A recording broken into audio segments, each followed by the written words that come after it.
देखो यार, दिसंबर आ गया है, 2025 भी जाने वाला है। 2026 हमारी जिंदगी का बेस्ट साल बनना चाहिए, लेकिन वो बेस्ट अभी बनेगा जब हम 2025 से कुछ खास सीख ले लें। तो सबसे पहले अभी के अभी वीडियो को पॉज करके एक बार खुद से पूछिए, क्या 2025 में हमने अपना बेस्ट दिया? हम कहां गिर गए? ये जो मेंटल नॉइज और जो ओवर थिंकिंग का इतना बड़ा दलदल है, इस कारण क्या हम अपने एक्शंस जितने हमने प्लान किए थे वो ले पाए? हमने सोचा तो था पहाड़ जितने एक्शंस लेंगे, लेकिन हम कर कितना पाए? बिल्कुल मिट्टी के ढेर जितना। तो ये प्रोडक्टिविटी इतनी लूज कहां होती जा रही है? इसकी सबसे बड़ी वजह क्या है? अगर हमने वजह नहीं पहचानी तो 2026 में भी वैसा ही कुछ होगा। सोचो सोचो सोचो। देखो, इसकी सबसे बड़ी वजह जो होती है ना, वो होती है एनर्जी की लीकेज। हम भगवान के अंश हैं, हम कुछ भी कर सकते हैं, असीम शक्ति है हमारे अंदर, लेकिन हमारी एनर्जी जो होती है वो कॉन्सेंट्रेट रहती नहीं, वो बहुत सारी दिशाओं में फैल जाती है। और एनर्जी जब डिस्टॉर्ट हो जाती है, उसके बाद वो सही डायरेक्शन में चैनलाइज नहीं होती, तो हम अपने गोल्स को सही से अचीव नहीं कर सकते। अब 2026 में हमें रीबर्थ करना है। 2026 को अगर हमें अपना बेस्ट वर्जन बनाना है तो उसके लिए ब्रह्मचर्य का पालन बहुत जरूरी है। एक साल केवल आप ब्रह्मचर्य रहिए, व्यायाम संयम से रहिए। आपसे कोई हाथ मिला ले तो बताओ, चाहे देवढ़ा को आप उठा के पटक देंगे, क्योंकि ब्रह्मचर्य का बल। तभी आपकी नवीन अवस्था बहुत बढ़िया अवसर है जीवन को ब्रह्ममय बनाने का। लेकिन आप सभी ये बात पहले से जानते हैं कि ब्रह्मचर्य कितना जरूरी है, लेकिन हम में से बहुत सारे लोग ब्रह्मचर्य में बार बार गिर जाते हैं। हमें रीजन समझना होगा कि ब्रह्मचर्य के पालन में हम बार बार गिर क्यों जाते हैं। देखो, ब्रह्मचर्य को सिर्फ और सिर्फ हम सेलिबेसी से लिंक करते हैं। माना सेलिबेसी उसका एक बहुत इंपॉर्टेंट अंग है, लेकिन जब हम माइंड में डिजायर्स को सप्रेस करते हैं, जैसे कि इसमें माइंड और भी डोमिनेट करता है और उस माइंड को स्लेव बनाना हमारे लिए बहुत ही मुश्किल होता है, उसको कंट्रोल करना बहुत मुश्किल होता है, और बार बार हम गिर जाते हैं। इसलिए यहाँ पे जो रास्ता है ना, वो दो है। सबसे पहले ये जो डिजायर्स बनती हैं, ये जो अर्जेस बनती हैं, जो सेंसुअल अर्जेस बनती हैं, इनको हमें रोकना है। यानी जड़ से अगर ये आए ना, तो हमें परेशान कहां से करेंगी, गिरने के चांस हमारे कम हो जाएंगे। दूसरा, अगर पुराने संस्कारों के वश में होते हुए इस तरह के अर्जेस आ भी जा रहे हैं, तो हम माइंड को इस तरीके से चैनलाइज करें, इस तरह के रूटीन में उसको ढाल दें कि भैया वो एनर्जी सही डायरेक्शन में चैनलाइज हो जाएगी, तो वो जो अर्जेस हैं हमारी कंट्रोल हो जाएंगी और हम ब्रह्मचर्य का पालन कर पाएंगे। तो भाई, आज मैं आप सभी के लिए लेकर आया हूं 30 डे ब्रह्मचर्य चैलेंज, जो आपकी जिंदगी को बदलने वाला है। आपका नया जन्म होने वाला है। जो जो इस चैलेंज को एक्सेप्ट करता है, सबसे पहले इस वीडियो को लाइक करे खुद के लिए, क्योंकि आप मचाने वाले हो। उसके अलावा डिस्क्रिप्शन में एंड पिन्ड कमेंट में एक लिंक दिया हुआ है। हम बनाने वाले हैं इंडिया की ये सबसे बड़ी कम्युनिटी जो ब्रह्मचर्य का पालन करती है, जो नाम जप करती है, जो सुपर पावर है यार इंडिया की। तो आपको उस कम्युनिटी को ज्वाइन करना है, क्योंकि ये 30 डे का चैलेंज जब हम सब एक साथ मिलकर करेंगे ना यार, तो उसमें आपको शक्ति मिलेगी, तो यार हम सबको मोटिवेशन मिलेगा। तो जो हमारी सबकी ये प्यारी सी कम्युनिटी हम स्टार्ट कर रहे हैं, इसका हिस्सा जरूर बन जाइए, क्योंकि उसमें लगातार ये 30 दिन की जर्नी में भी आपको असिस्टेंस मिलेगी, आपको हेल्प मिलेगी, आपको मोटिवेशन और कुछ खास टूल्स भी आपके साथ उसके अंदर शेयर किए जाएंगे। अब देखिए, ये जो 30 डे का ब्रह्मचर्य चैलेंज है, इसको हमने डिवाइड किया है 4 हिस्सों में। 4 हिस्से इस तरीके से डिजाइन किए हैं कि सारा का सारा माइंड जो है ना, एक साथ हमारा स्लेव नहीं बनता। देखो यार, हमारी जो बुद्धि होती है वो होती है हमारे अंदर का डिसीजन मेकर। जो माइंड को अगर कंट्रोल कर लेती है, तो वही बुद्धि हमारा दोस्त बन जाती है। लेकिन वही माइंड अगर बुद्धि के कंट्रोल में नहीं है, तो वो इधर उधर घूमता रहता है, वो इंद्रियों के कंट्रोल में होता है, यानी सेंसेस के कंट्रोल में होता है। इंद्रिय निग्रह हो नहीं पाता, तो हमारी बुद्धि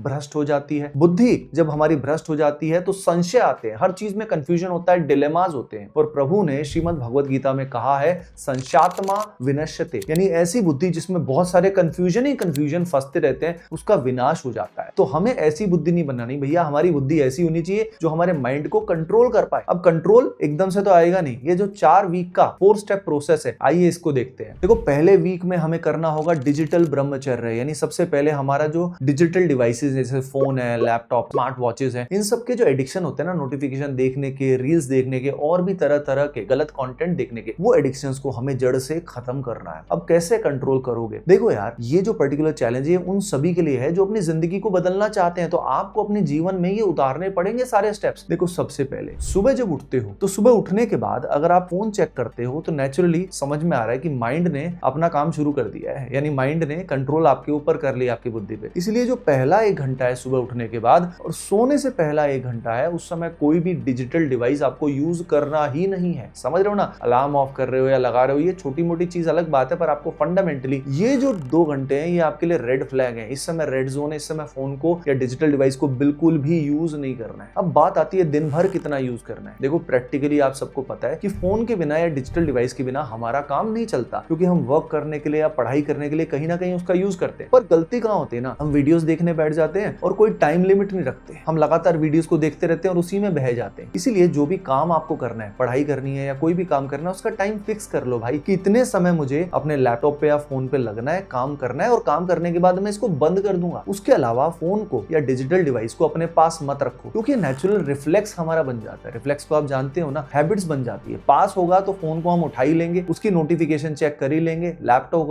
होगा तो कुछ ना कुछ सर्च करने लग जाएंगे, जीपीटी या जेमिनाई से बात करने लग जाएंगे, फोटोज बनाने लग जाएंगे, कुछ भी करने लग जाएंगे भाई। तो इसलिए ये जो पवित्र आत्मा फोन है ना, इसको थोड़ा सा दूर रखें हम यार, इसको अपने पास ना रखें, क्योंकि हमें ये बहुत पवित्र कर देगा, समझ रहे हो। उसके बाद हम कंटेंट जो देखते हैं, जो कंज्यूम करते हैं, जहां जहां हम गलत कंटेंट या गलत अकाउंट्स को फॉलो करते हैं, या हम सोशल मीडिया की अगर हमें नीड नहीं है तो भैया उससे दूर रहो यार। ये कंपैरिजन की दुनिया हमें डिस्ट्रॉय कर देगी, और गलत कंटेंट अगर देखोगे तो ब्रह्मचर्य का पालन होने के चांस ही नहीं है, क्योंकि जैसी इमेजेस आप देख रहे हो, जिस तरह के वीडियोस आप देख रहे हो, वैसे ही आपके विचार बनेंगे यार। फिर ब्रह्मचर्य का पालन सोचना मतलब पैराडॉक्स है, खुद को धोखा देने वाली बात है। भाई हमें खुद को धोखा नहीं देना है। इस तरीके से आप फोन का यूज बिल्कुल मिनिमाइज कर लोगे, कंट्रोल कर लोगे। एक वीक में ये डिजिटल ब्रह्मचर्य का आउटकम ऐसा होगा कि आपका जो डोपामीन है वो डिटॉक्स होगा, आपके हार्मोनल बैलेंस, ओवरऑल बॉडी आपका अच्छा फील करेगी, और माइंड पे कंट्रोल आपका शुरू हो जाएगा। पहला स्टेप आपका कंप्लीट हो जाएगा। आइए बात करते हैं वीक नंबर 2, ये है फिजिकल ब्रह्मचर्य। यानी अब अपने को वीक 1 वाली जो एक्टिविटीज है वो तो जारी रखनी है, वीक 2 में हमें एडिशन करना है। हमारी बॉडी पे हमें ध्यान देना है, हमारी बॉडी को बैलेंस रखना है। देखो यार, प्राण जो हमारी शक्ति होती है ना, इसको जितना हम बैलेंस रखते हैं उतनी हमारी इम्यूनिटी ज्यादा होती है। इम्यूनिटी हमारी ज्यादा होती है तो हम बीमार भी कम पड़ते हैं, हमारा खाना बेहतर तरीके से पचता है। तो प्राणों का संतुलन बहुत जरूरी है। अब इसके अंदर फिजिकल ब्रह्मचर्य में 2 मेजर हिस्से हैं। सबसे पहला हिस्सा है सुबह सही समय पे उठना और पहले 1 घंटे को कॉन्कर करना। अगर सुबह हम सही समय पे उठ जाते हैं तो हमारा काम बन जाएगा। अब 30 डे चैलेंज जो अभी आ रहा है, ये सर्दियों के समय में आ रहा है। तो सर्दियों के समय में काफी स्टूडेंट्स के लिए, काफी लोगों के लिए सुबह 5 बजे उठना डिफिकल्ट होगा, तो उनके लिए मैं कह देता हूँ भैया 6 बजे उठ जाओ, कोई बात नहीं, लेकिन 6 से लेट मत करो। अगर आप अपनी जिंदगी को संवारना चाहते हो, 2026 को अपना बेस्ट बनाना चाहते हो, तो सुबह 6 बजे तक तो भाई उठना ही है। अब पहले 1 घंटे को तुझे पूरा कॉन्कर करना है। अब इसको कैसे कॉन्कर करेगा? देखिए यार, इसके अंदर प्राणायाम बहुत जरूरी है। प्राणायाम में क्या होता है, पूरा प्राण जो है वो संतुलन में होना शुरू हो जाता है, जिसमें 3 प्राणायाम की प्रैक्टिस तेरे को 15 से 20 मिनट करनी है। टोटल मिला के बोल रहा हूं मैं, जिसमें भस्त्रिका प्राणायाम, अनुलोम विलोम और कपाल भाती, ये जो तीनों है ना, ये थोड़ी थोड़ी देर के लिए कर लो। इससे आपका नाड़ी शोधन होगा और पूरी बॉडी आपकी बेटर फील करेगी। आपको स्टमक के डिजीज होने के चांस कम हो जाएंगे और ओवरऑल बॉडी आपकी काफी हेल्दी फील करेगी। उसके अलावा 30 मिनट के लिए आप नेचर में टाइम स्पेंड करो। भैया सनराइज देख के आओ, थोड़ा रनिंग करके आओ, पक्षियों का चहचहाना देखो, पूरी ब्यूटी को ऑब्जर्व करो यार। सिर्फ काम धंधे में थोड़ी ना लगे रहोगे, दुनिया को देखो। और सारा दिन का जो मेजर एक्शन प्लान है कि यार आज मेरी टॉप प्रायोरिटीज ये हैं, मुझे ये करना है, वो आपके दिमाग में टॉप 3 चीजें खास तौर पे होनी चाहिए कि यार आज का मेरा लक्ष्य ये है। इससे क्या होगा, सारा दिन आपका कॉग्निटिव ओवरलोड नहीं बढ़ेगा। देखो दिन में जब माइंड बहुत सारे डिसीजन लेता है ना, तो उन सारे डिसीजन ले लेके वो फैटिग में आ जाता है, परेशान हो जाता है। और प्री फ्रंटल कॉर्टेक्स, आप जानते हो ना, ब्रेन का जो प्री फ्रंटल कॉर्टेक्स होता है, वो क्या होता है, हमारी मेमोरी पावर के लिए, डिसिप्लिन के लिए काफी ज्यादा इंपॉर्टेंट होता है। तो यहाँ पे जब आप सुबह उठ के ये एक्सरसाइजेस करोगे, नेचर में टाइम स्पेंड करोगे, तो ओवरऑल आप इतना अच्छा फील करोगे कि ये जो सारा फंडा है ये आपका बैलेंस हो जाएगा। इसके अलावा इवनिंग के टाइम भी 30 मिनट्स कम से कम हमें कोई ना कोई आउटडोर एक्टिविटी करनी चाहिए। या तो हम कोई स्पोर्ट्स खेल सकते हैं, या अगेन हम रनिंग या जॉगिंग करके आ सकते हैं। ध्यान रखिए, नेचर में टाइम स्पेंड करने से ऑटोमेटिकली हमारे अंदर बैलेंस आ जाता है। 30 डे चैलेंज के वीक 2 में आपको एक पार्ट और ठीक करना है, वो आपकी फूड हैबिट्स। भैया आपको यहाँ पे फूड जो लेना है वो सात्विक, सात्विक का मतलब वेजिटेरियन फूड लेना है। अगर हो सके तो आप अनियन गार्लिक अगर अवॉइड कर सकते हैं तो अच्छा है, अगर घर में नहीं बनता है तो अच्छा है, लेकिन अगर वो इंटेक करते हैं that is fine with you. अब इसका रीजन आप सभी जानते हैं, जितना सात्विक फूड, घर का बना हुआ वेजिटेरियन फूड अगर आप लेते हैं तो जैसा अन्न होता है वैसा ही मन होता है, आपका मन पे प्रभाव पड़ता है। तो बाहर का कचर पचर जो भी हम खाते हैं ना यार, उसको मिनिमाइज करना है। ऐसे ही स्विगी जोमेटो इन सबको ऑर्डर करते नहीं रहना है अपने को। चॉकलेट्स वगैरह, प्रोसेस्ड फूड, ये सारी चीजें मिनिमाइज करनी है। आपको फर्क महसूस होगा एक हफ्ते में कि आपका इंद्रिय निग्रह यानी कंट्रोल ऑफ सेंसेस कैसे बढ़ता जा रहा है। तो आप देख पा रहे हो वीक 1 में हमने कैसे कंट्रोल हमारा बढ़ाया, वीक 2 में हमने अपना इंद्रिय निग्रह यानी कंट्रोल ऑफ सेंसेस को और बढ़ा दिया। अब हम चलते हैं वीक नंबर 3 पे। यहाँ पे आएगा माइंड ब्रह्मचर्य, यानी अब होगा बुद्धि योग। अब बुद्धि का शासन होना चाहिए हमारा माइंड पे, क्योंकि माइंड हमारा इधर उधर भागता रहता है और माइंड हमारा सेंसेस के कंट्रोल में होता है, वो कुछ भी हमसे करवाता रहता है। तो माइंड को कैसे बांधे, कैसे कंट्रोल करें? देखो इसके लिए सबसे इंपॉर्टेंट है सही रूटीन होना। अगर सही रूटीन नहीं होगा तो अगेन माइंड में बहुत सारे थॉट चलते रहेंगे सारे दिन और वो इधर उधर घूमता रहेगा। तो एक बार हमने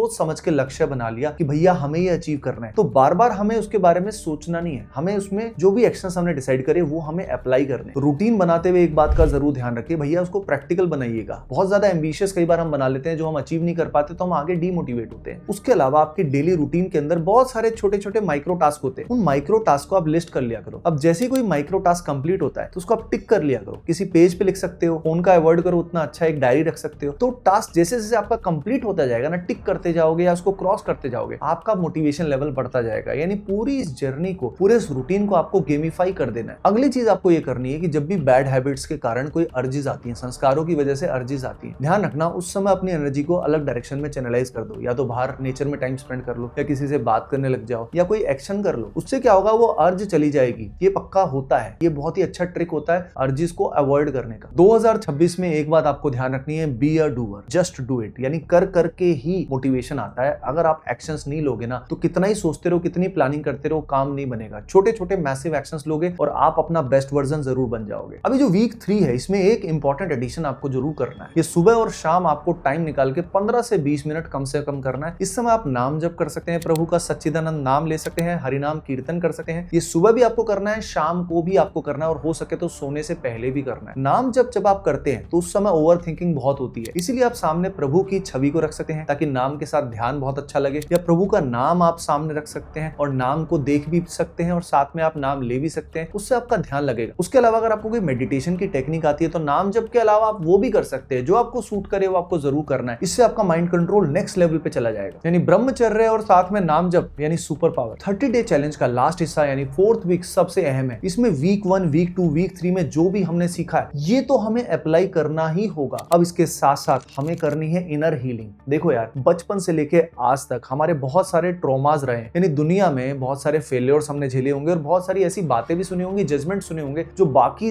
लोगों ने हमारे लिए बनाए, हमारे पेरेंट्स ने, हमारे दोस्तों ने और हमारे दुश्मनों ने भी, बहुत सारे लोगों ने वो परसेप्शन बनाए, जिस कारण बहुत सारी ऐसी कमजोरियां हैं जो हमने अपने अंदर हीन भावना बना ली होती है कि यार मेरी तो हाइट उतनी अच्छी नहीं है, यार मैं उतना अच्छा नहीं दिखता, या मैं उतना अच्छा नहीं बोल पाता। ध्यान रखना ये सारे के सारे इल्यूजन्स हैं। तो तुम्हें 4th वीक में इनर हीलिंग करनी है। तुम्हें पहचानना है ऐसी कौन कौन सी कमियां हैं जो आपके अंदर बची हुई है, उनको फेस करना है। तो जब आप नाम जप करोगे ना, नाम जप करते करते जैसे जैसे गहरी अवस्था आएगी, वो एक एक एस्पेक्ट जो आप खुद के बारे में कमजोर मानते हो उसको अपने सामने लेकर आना और असल में सोचना क्या असल में ऐसा है क्या। क्योंकि देखो, सुंदरता भी रिलेटिव होती है, एब्सोल्यूट नहीं होती है ना। तो खुद के बारे में हम क्या सोचते हैं ये सबसे ज्यादा मायने रखता है। अगर हम खुद को नेगेटिव टॉक करेंगे, खुद के बारे में गलत बोलेंगे यार, तो कोई और हमारे लिए क्या कर सकता है यार। हम खुद ही अपने आप को नीचा गिरा रहे हैं। तो यार 2026 में हमें एश्योर करना है कि हमें हील होना है। हमें पुरानी जो भी नेगेटिव टेंडेंसीज है ना, जो हमने मान के बैठे हुए कि हमें ये कमी है, भाई तेरे में कमी नहीं है, तू भगवान का सच्चिदानंद अंश है यार, तू अविनाशी है। तू क्या अपने आप को एक छोटा सा शरीर मान के बैठा है यार, इस कारण परेशान हो रहा है। उठो तुम सच्चिदानंद भगवान के अंश हो,